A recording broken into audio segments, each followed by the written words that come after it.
Olá, seja bem-vindo, seja bem-vinda. Eu sou Mariana Xavier e esse é o programa OAB Nacional. A partir de agora, você é o nosso convidado. Então fique com a gente, já estamos no ar.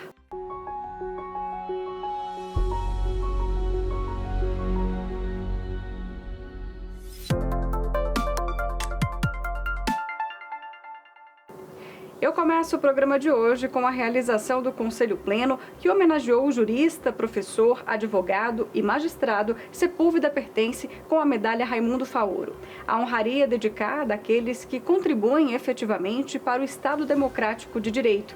O ministro aposentado faleceu no início de julho, aos 85 anos. A medalha foi entregue ao filho do homenageado. Hoje temos a honra de celebrar e promover o encontro de dois grandes personagens contemporâneos que consolidaram seus legados de lutas aqui, neste Conselho Federal da Ordem dos Advogados do Brasil. Lembramos e homenageamos aqueles que juntos moldaram a história não apenas da advocacia e da OAB, mas de toda a nação brasileira. Sepúlveda Pertence, a quem homenageamos hoje, e Raimundo Faoro, cujo nome batiza a maior condecoração da OAB. A prudência e o equilíbrio, aliados à sensibilidade, são traços marcantes de suas decisões, sempre guiadas pela segurança jurídica. Até os dias de hoje, ecoam na jurisprudência nacional. Importante dizer, colegas, que a magistratura não ofuscou a alma de advogado do Dr. Sepúlveda Pertence.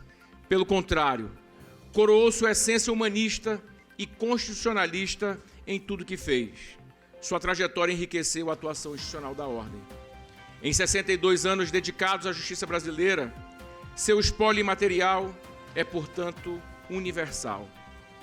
A medalha que ele recebe hoje e que, por circunstância, significará a sua despedida dessa casa, da advocacia e da vida, não poderia estar nominada, melhor nominada, Raimundo Faoro. Seu presidente, quando conselheiro desta casa, ombreou com ele a luta e resistência democrática e pela consolidação do Estado Democrático de Direito, marca indelével do meu pai.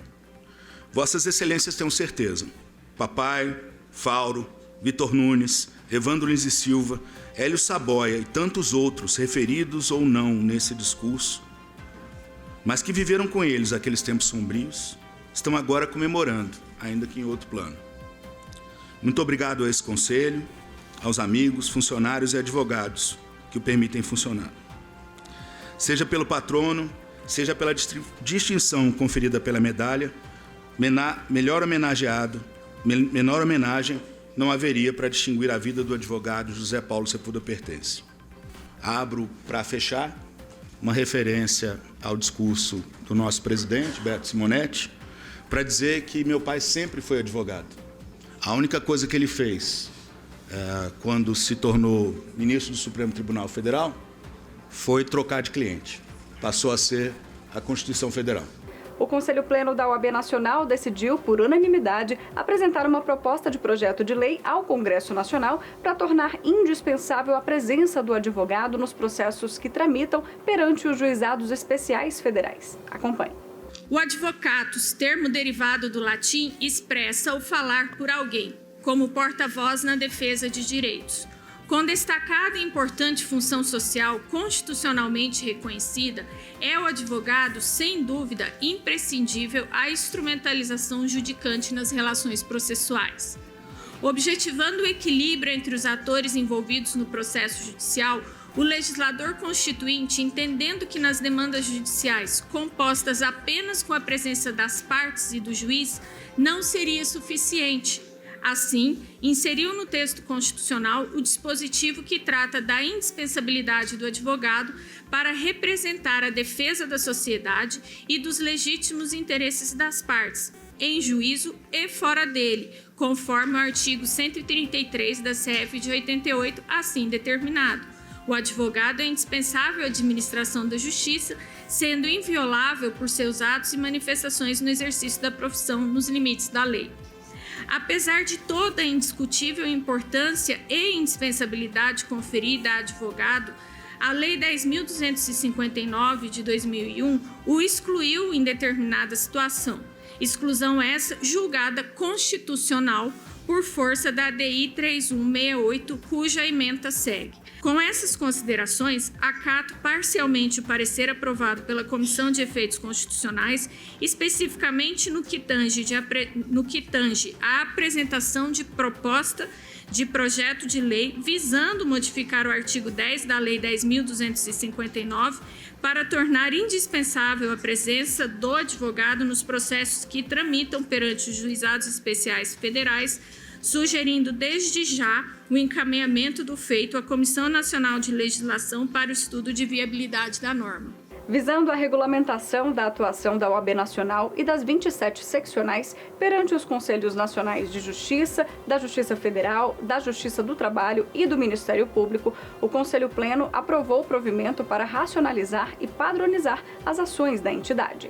A competência para atuação no CNJ, no CNMP e no Conselho da Justiça Federal, em situações que abranjam interesses de mais de uma seccional, ordinariamente é do Conselho Federal.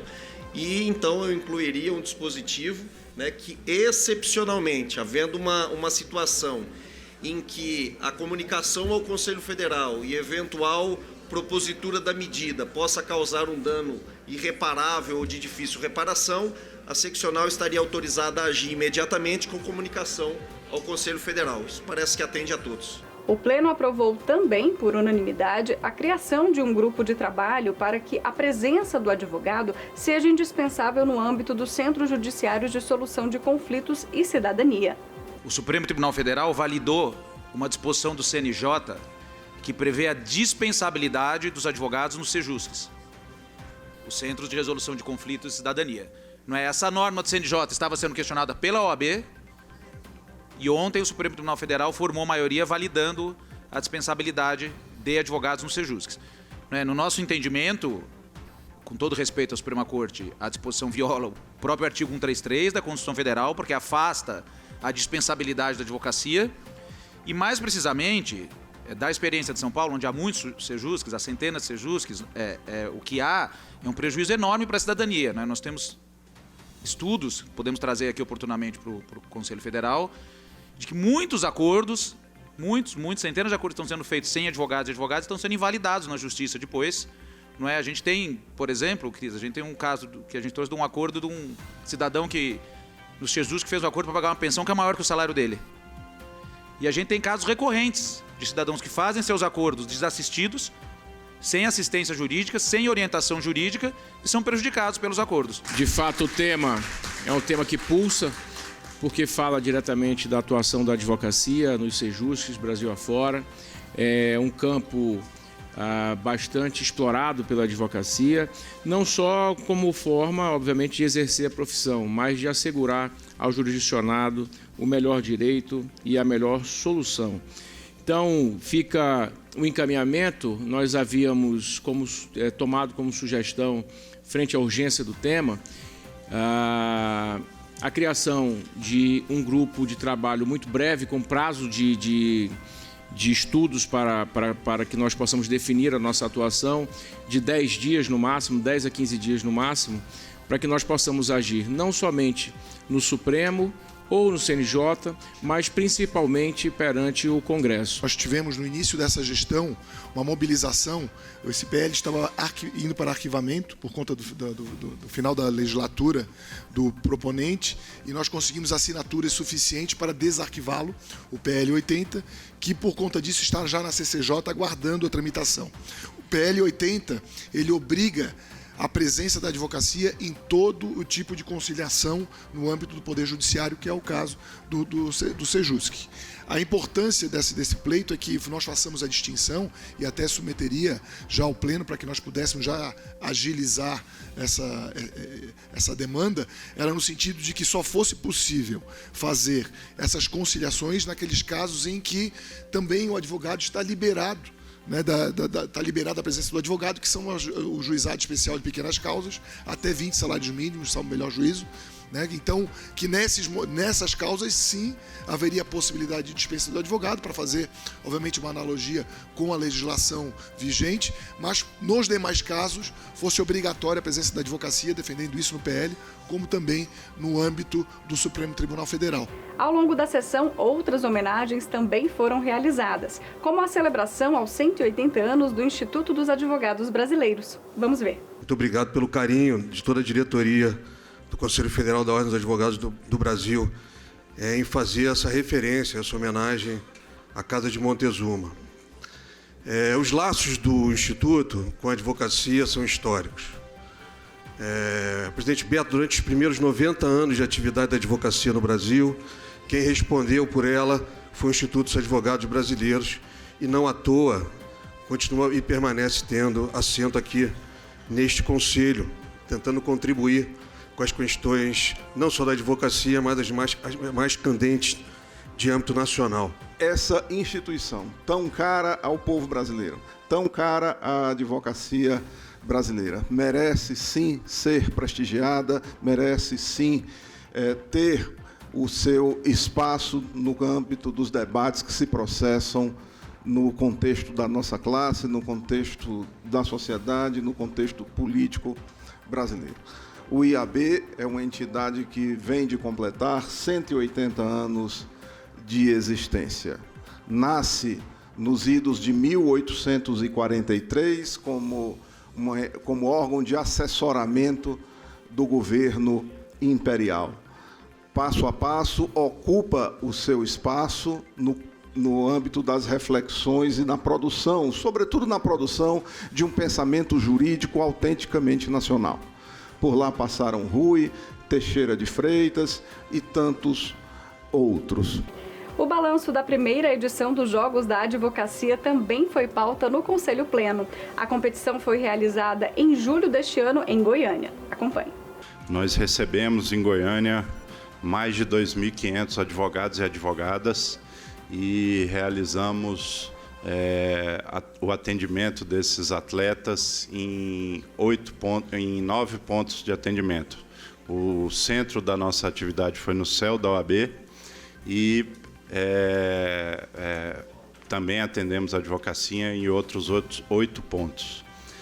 A atividade foi absolutamente bem sucedida, os atletas experimentaram um ambiente de muito respeito, muito congraçamento e desenvolveram os esportes com segurança e alegria, como tem que ser. Deixamos de legado para a advocacia goiana uma corrida da advocacia que até então não era realizada e foi o fechamento dos nossos Jogos Nacionais e já está no calendário anual dos próximos anos da OAB Goiás e da Caixa de Goiás. Deixamos também, através da iniciativa da OAB Goiás, uma importante obra de revitalização do clube, que é um equipamento belíssimo e bem atende a advocacia goiana há muito tempo. E deixamos também, em nível nacional, a reafirmação do papel nas caixas na pauta esportiva. Está chegando a hora de responder à primeira pesquisa demográfica da advocacia brasileira. O levantamento começou a ser feito nesta semana. A intenção é conhecer a realidade dos mais de 1.300.000 advogados e advogadas do país, identificando dificuldades, peculiaridades e regionalidades do exercício profissional. Nós estaremos encaminhando a toda a advocacia brasileira um questionário para fazer um levantamento demográfico em todas as regiões do país. Quanto mais informações, mais respostas nós obtivermos desse questionário, mais informações e mais fidedigno será o estudo. O estudo é também feito em conjunto com a FGV, Fundação Getúlio Vargas, que está assessorando a OAB Nacional nesse levantamento demográfico, tudo com o intuito de nós viabilizarmos o melhor conhecimento sobre a classe. É conhecer melhor para melhor representar. E para isso, nós vamos contar também com o apoio de todas as seccionais. É um trabalho realizado com o Colégio de Presidentes seccionais. E também a importância de engajar nas subseções, para que aqueles presidentes compartilhem o link nos grupos, que eles compartilhem dentro das suas redes de advocacia, e com isso nós teremos um maior engajamento. E não para por aí. 2 obras voltadas para a advocacia também foram lançadas ao longo da sessão do Conselho Pleno. A primeira é o livro Marketing Jurídico de A a Z, que levanta diversas questões estratégicas de planejamento e organização. Não adianta a gente fazer um marketing e não conseguir ter a nossa casa organizada. Hoje, todos nós, os doutores, estão aqui porque existe uma organização, existe todo um suporte por trás. E por nós estarmos aqui, vocês estarem, os escritórios de vocês também estão devidamente organizados, com as pessoas trabalhando para que os doutores possam estar aqui. Então, para que a gente possa prospectar, a gente deve honrar a nossa marca e honrar o nosso nome. Então, é muito importante a gente cuidar da gestão. Então, fica todos convidados a adquirirem a obra e, mais uma vez, o incentivo à gestão e ao marketing, de acordo com o Código de Ética, que esse Conselho Federal tanto prioriza e que tanto nós temos que lutar para que ele seja mantido para o nosso privilégio de todos os nossos clientes. Já o outro livro é a 8ª edição da obra intitulada Estatuto da Advocacia e Código de Ética e Disciplina da OAB. A publicação abrange as alterações de todos os temas que tiveram reforma ou incremento legislativo. Trata-se de um manual, essa obra, comentado artigo por artigo do Estatuto da Advocacia e do Código de Ética. E agora o mais interessante, todos os temas foram acompanhados com jurisprudências aqui deste Conselho Federal, ou seja, dos senhores. Então, todos os temas que estão tratados nesse livro, todas as infrações, trouxeram o posicionamento do Conselho Federal sobre este tema. Esse livro ele foi adotado em diversas universidades, eu tenho conhecimento de algumas em São Paulo, de algumas no Rio de Janeiro, de algumas na Bahia, que já adotaram esse livro no curso de ética. Ele é extremamente utilizado nos tribunais de ética ao longo do Brasil, nos seus conselhos seccionais. Ele é muito citado na justiça, em sentenças, em acórdãos, e nós, autores, sentimos necessidade de que estava faltando fazer essa apresentação junto ao Conselho Federal. Essa 8ª edição, especificamente, ela é muito importante e interessante porque ela trata das alterações legislativas que aconteceram em 2022 e que foram muitas.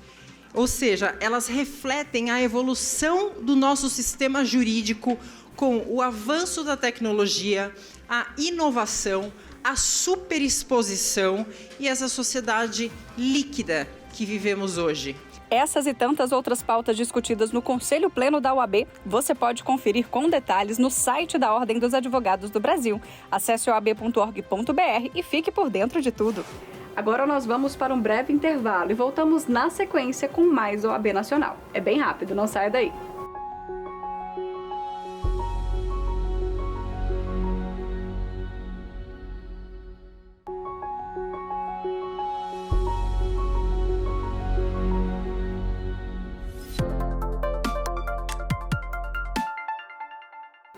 O avanço das tecnologias, como a inteligência artificial, e seu impacto na advocacia e no mundo jurídico serão temas de painéis na Conferência Nacional da Advocacia. Esse assunto é um dos mais procurados por advogados, que buscam nas ferramentas tecnológicas a qualificação da atuação profissional.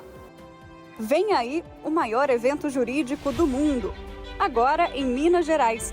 Berço de lutas pela liberdade, terra de história, cultura rica e povo acolhedor. E o 3º maior contingente de advogadas e advogados do país. OAB apresenta a 24ª Conferência Nacional da Advocacia Brasileira, de 27 a 29 de novembro de 2023, no Expo Minas, em Belo Horizonte. Uma grande celebração da advocacia, do direito e justiça, com palestras, painéis, debates e muito mais. Inscrições abertas, conferencia.oab.org.br. As inscrições para a conferência estão abertas e com valores reduzidos até o dia 31 de agosto. Não perca! E eu não poderia deixar de convidá-los a participar da 24ª Conferência Nacional da Advocacia Brasileira. Um encontro grandioso, que reunirá mentes brilhantes com mais de 20 painéis simultâneos. 400 palestrantes renomados, espaço para debates abertos e a presença de grandes juristas de nosso Brasil. Estou ansioso para encontrá-los pessoalmente em Belo Horizonte entre os dias 27 e 29 de novembro. Mudando de assunto, o Conselho Federal da OAB defendeu, no Superior Tribunal de Justiça, a penhora de verba remuneratória ou saldo de caderneta de poupança até 40 salários mínimos para o pagamento de honorários advocatícios de sucumbência. Estivemos pelo Conselho Federal defendendo o interesse de toda a advocacia perante a Corte Especial do Superior Tribunal de Justiça para tratar do tema, se os honorários advocatícios sucumbenciais se inserem na exceção do parágrafo 2º do artigo 833 do Código de Processo Civil, que diz que flexibiliza as regras de impenhorabilidade para verbas de natureza alimentar, ou seja, que autoriza a execução de ativos financeiros, salários, claro, respeitado os limites legais para a execução de honorários sucumbenciais. O tema ele é muito importante para toda a advocacia, não é? Porque hoje os tribunais brasileiros, inclusive o Superior Tribunal de Justiça, admite a execução de ativos financeiros, até mesmo de salário, não é? Analisado o caso concreto, verificada a condição do devedor e do credor. Então, se vier a prevalecer uma tese de que os honorários advocatícios não se inserem na exceção do parágrafo 2º do artigo 833, seria desnaturalizar a natureza dos honorários advocatícios. Ou seja, tornar os honorários advocatícios uma espécie de segunda categoria de verba alimentar. O livro Defesa da Democracia e das Liberdades foi lançado pelo presidente da OAB Nacional, Beto Simonetti, e pelo presidente da Comissão Nacional de Estudos Constitucionais, Marcos Vinícius Furtado Coelho. Esse assunto, inclusive, foi destaque no site da OAB. Acompanhe. A obra reúne textos de 83 juristas, como ministros do STF, do Advogado-Geral da União e do Procurador-Geral da República. Para Simonetti, abre aspas, para a OAB, protagonizar a produção de conhecimento em favor da cidadania é um modo importante de fortalecer a democracia e o acesso à justiça em nosso país. Por isso é inestimável a relevância das contribuições reunidas, as quais só foram possíveis devido à abnegada conjugação de esforços de seus autores e autoras. Todos e todas, sem exceção, são grandes referências em suas áreas de atuação. Fecha aspas. A matéria completa sobre esse assunto você confere lá no nosso site, em oab.org.br. A direção tomada para a criação de um imposto único é boa, mas o desconhecimento sobre o impacto arrecadatório com a adoção dele é grave. É o que avalia o procurador de Direito Tributário da OAB Nacional, Luiz Gustavo Bichara, em entrevista concedida ao portal Conjur. Para ele, o Brasil está muito próximo de uma solução sobre o tema que se estende há muitos anos.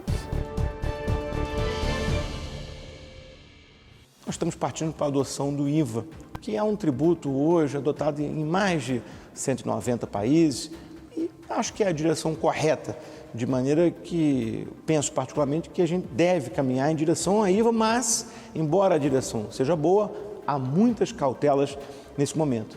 Nós vamos, segundo a proposta, encerrar com os 5 tributos sobre o consumo existentes, ISS, PIS, COFINS, ICMS e IPI, e criar 2 tributos novos, Imposto sobre Bens e Serviços e o Imposto Seletivo.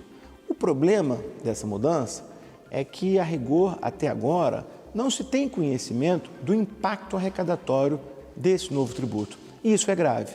As estimativas feitas pelos técnicos que desenharam a reforma apontam para uma alíquota de 25%. Arredondando, 14 para estados, 9 para a União, 2 para os municípios.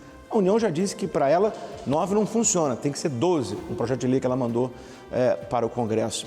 Então nós estamos falando aí de um IVA de 28%, que seria o maior IVA do mundo, superando os dos 3 países escandinavos, que é 25%, e o da Hungria, que é 27%. Acho que é uma preocupação relevante. Hoje, em média, um prestador de serviço paga 8,65% de tributo sobre o consumo. Vai para alguma coisa entre 25% e 28%. É um aumento de mais de 300%. Não é um aumento que será facilmente absorvido pelo consumidor final. Então, por exemplo, a transição entre os entes federados para o destino é de 50 anos. A transição para o contribuinte é de 4 anos. Por que tão abrupta, né? Será que nós não vamos ter um efeito inflacionário desse aumento? Então, em suma, eu sou a favor do IVA, sou a favor da reforma, mas acho que nós precisamos debater um pouco mais. Essa reforma tem que ser feita com reflexão e não com reflexo. Ainda no quadro Advocacia em Pauta, a gente destaca a participação da OAB Nacional na audiência pública sobre a efetividade da Lei Maria da Penha nos últimos 5 anos. O evento aconteceu na Câmara dos Deputados. O problema da violência contra a mulher, a gente sabe que é um problema endêmico.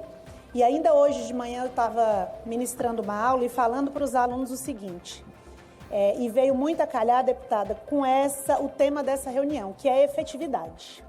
Eu sou uma pessoa que trabalho com resultados e eu não entro em qualquer projeto, seja ele político, pessoal, profissional, se não for para trazer um resultado. A advocacia agora, em 80 dias, aprovamos a lei de combate ao assédio, tornando infração ético-disciplinar para poder punir os advogados e advogadas que praticassem esse tipo de conduta dentro dos nossos tribunais de ética.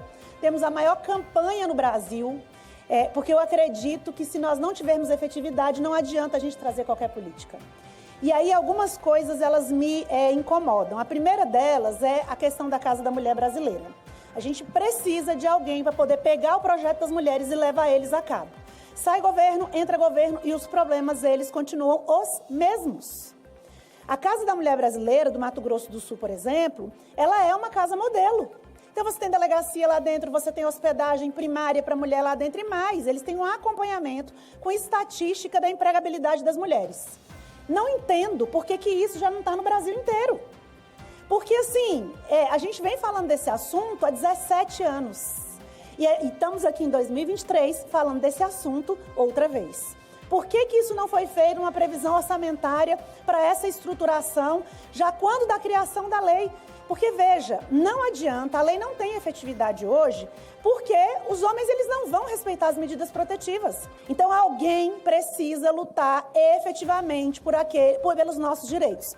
Deixar os entraves políticos, as brigas políticas para trás, porque senão nós vamos continuar morrendo. Nós vamos continuar não chegando nos espaços de poder.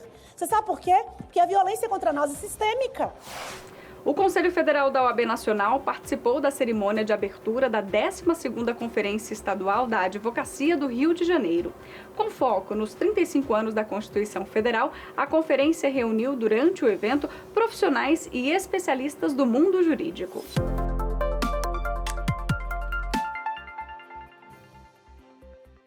Eu digo sempre que nós somos advogados e advogados. E se a decisão é ruim, a gente recorre. Somos hoje, ao todo, 157 mil profissionais que fazemos das nossas vidas a busca por servir e entregar à sociedade a prestação jurisdicional. Dito assim, parece uma coisa abstrata, a tal prestação jurisdicional. Mais abstrata ainda quando empilhadas em processos, como antigamente, mas ainda agora, o mundo virtual. Mas nós somos privilegiados, mais do que em outras funções, na advocacia temos a oportunidade de assistir ao nosso esforço se materializar. Quando pelo nosso trabalho, um paciente enfermo recebe o seu tratamento adequado, um trabalhador prejudicado recebe pelo suor que desprendeu, quando um cidadão, um contribuinte, vê em nós a única esperança para atingir o seu legítimo direito de se aposentar, ou quando garantimos o cuidado de crianças negligenciadas, quando agimos na proteção à mulher, também no combate à intolerância religiosa, no combate à homofobia, na luta pelos direitos humanos, pelo cumprimento da Constituição Federal e das normas infraconstitucionais. A advocacia é a grande compositora de soluções, e eu tenho absoluta certeza, não por crença, mas por pura e simples constatação, sem a advocacia não há justiça. Este programa é mais uma produção da Ordem dos Advogados do Brasil. Aqui você fica por dentro de todas as informações da advocacia e do judiciário, além de acompanhar entrevistas especiais, matérias exclusivas e muito mais. Não deixe de seguir também as nossas redes sociais e conferir as principais notícias no site da OAB Nacional. Eu sou Mariana Xavier, agradeço pela sua companhia e te espero na próxima semana. Até lá!